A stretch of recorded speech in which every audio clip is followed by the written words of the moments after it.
Hi there, thanks for watching the Comanche Joe Armory YouTube channel, and today I'm going to show you how I mount scopes on guns.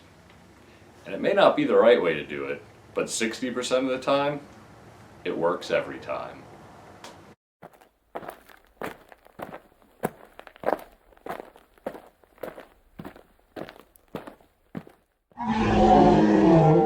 So what I have here today is a Vortex Crossfire 2 that I took off of one of my deer rifles. And I have some cheap high-rise Vortex scope mounts. And I'm going to be putting them on my CBC Industries upper on my 80% lower. And if you watch the channel, you've seen this gun before. Of course, this will transfer to just about any gun you want to put a scope on. So let's begin.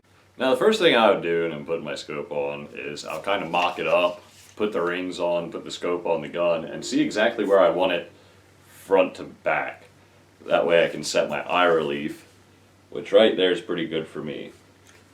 If you're mounting it on an AR style rifle too, I would recommend not splitting the receiver and the handguard. I just don't think it's a good idea. The receiver is probably your most solid spot to mount it. And also, I like to try and keep the scope mount, the rings spread out as far as possible. That way you don't get any of this kind of stuff on the ends. Now that I know where I want the scope front to back, I'll put the gun in a vise or clamp or whatever you have to hold it still, and I will level the gun from side to side. So the way I'm going to make sure that I keep the gun level in the vise here is I have this nifty little bubble level that came with my Wheeler scope mounting kit that I never use, and I'll just kind of level it right across the rail here, and give it a little twist. That's too much. So right there, it's pretty friggin' close to level. Checked it at a couple spots across the rail, and it seems like it's pretty level. If you don't have a Wheeler scope mounting kit, any little level will work. You could use the level off of a combination square like this, or maybe even download one of them apps on your phone that turns your phone into a level. But if you don't have a combination square, you should really get one. I mean, come on, dude. So now I'm going to put the scope on back where it was so that my eye relief is right. I took the cap off of the top turret and I'll put my level right across there, and I'll make the scope level.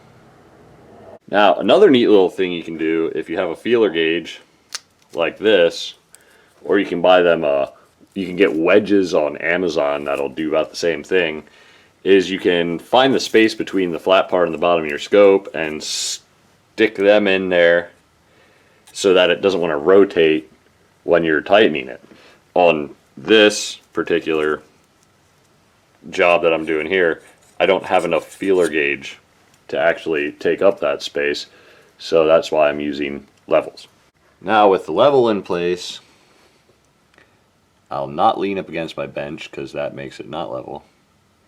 And I'll tighten up these mounts, snug them up I should say.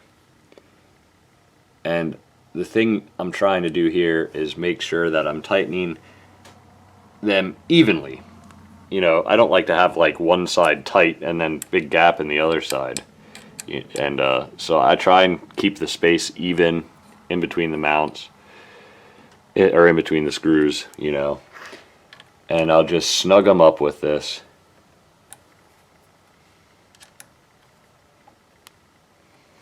See my fingernail? Kind of nice. Yeah, you can't really see it. After I snug up the screws, the next thing I'll do is use my Wheeler torque wrench to tighten them. You're supposed to tighten scope rings 15 to 18 inch-pounds. Basically, don't gut the screws out. You know, don't go crazy. It's not the friggin' lug nuts on your car. You know what I mean? Because I mounted a lot of scopes without this thing, and they worked. So the idea is just don't overdo it.